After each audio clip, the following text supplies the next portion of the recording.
Bitters, take one. What's your name? I'm Justin Frame. And you are? Giovanni Gallo. Now you've got a bitter story to tell, is that correct? Something like that. Why did you get involved with bitters?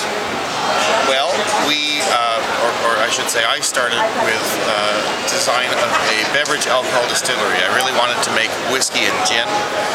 The problem with producing beverage alcohol in the province of Ontario is that typically 78% of the revenues of the sale price goes to tax. Nice thing about bitters, it's an interesting product. It uses the same skill set. It is exempt from excise duty and tax, so it's something that's profitable and reasonable on a small scale. Great, we'll get back into that. And you, sir?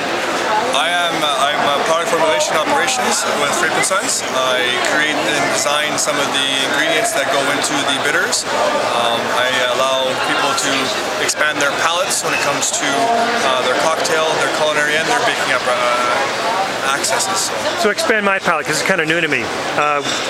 Show me your product SKUs here. I have a jalapeno bitter here right now. A what? A jalapeno bitter. Jalapeno bitter. Bitter. Handpicked by me. De-seeded and deveined by me. Where's it grown? By me. It's in Thunder Bay, Ontario, from a local farmer by the name of Chris Coluseum. He has a farm there. And what I've done is allowed to incorporate the juices of the jalapeno into the bitter. So it not only accesses as a cocktail enhancement for your Caesar, your Bloody Mary, or even your martini, but also works for a gin and tonic. It also goes into your salsa verdes or your pasta sauces or your chilies and gives you that nice aromatic flavors to it. So let me ask you this. I've had bitters before and they're quite bitter, right? Right. Now you add jalapeno. So that is like fire on the fire? Zero fire, all flavor. Really? I deduced the vein and the seed out of the equation, so there is absolutely no fire. All flavor. Interesting. And it works too. It doesn't agree with me, typically spicy foods.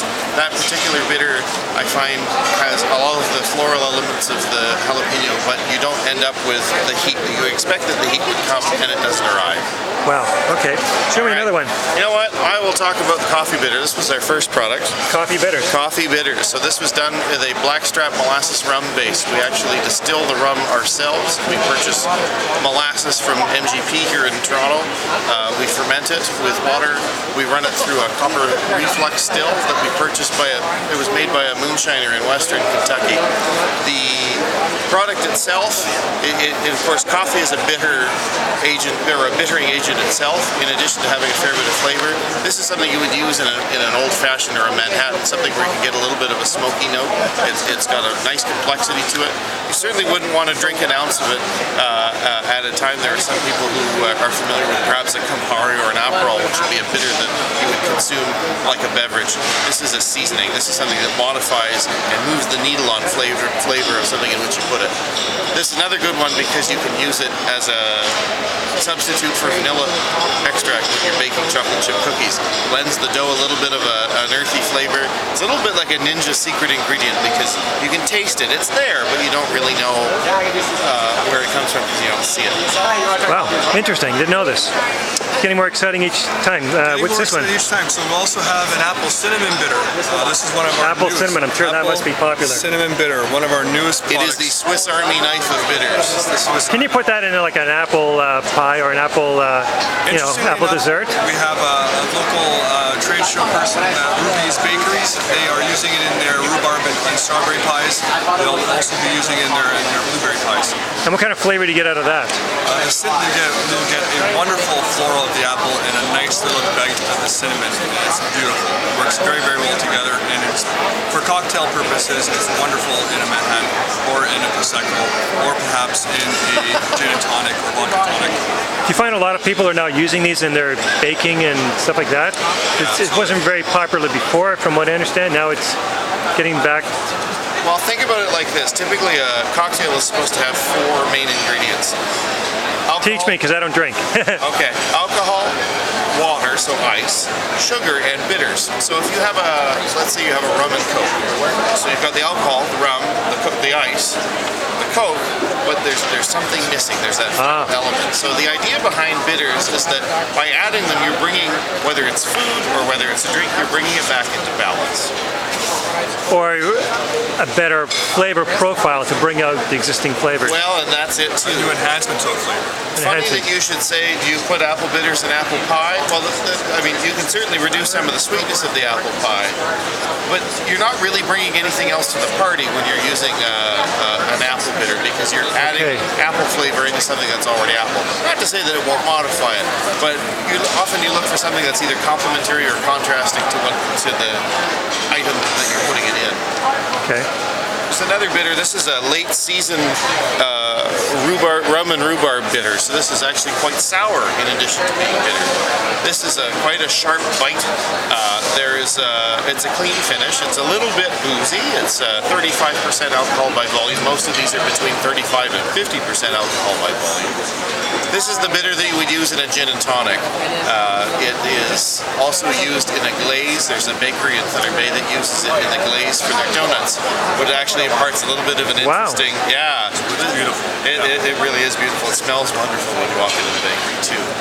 I think the word I've used before is delicious. Delicious. It is delicious. So is this becoming a new trend now, or people becoming more educated on how to use bitters in different menus? Yeah, the bitter palate is something that is being explored. It's something that's largely ignored in North American Correct, diets. yeah, that's what I'm getting at. It is associated with digestive health. We don't market our products specifically as something to promote digestion. However, a lot of the same ingredients apply. But it might be a good idea to digest your food better, and all you do is add a few bitters, depending by different flavor depending on what food you're using. Certainly. So the food would taste not only good with the flavor, but it'll digest better. So they're going to want more because it tastes good, it digests good. And it allows for some distinction too. I mean, it's another weapon in the arsenal of a chef who's looking to stand out. Okay.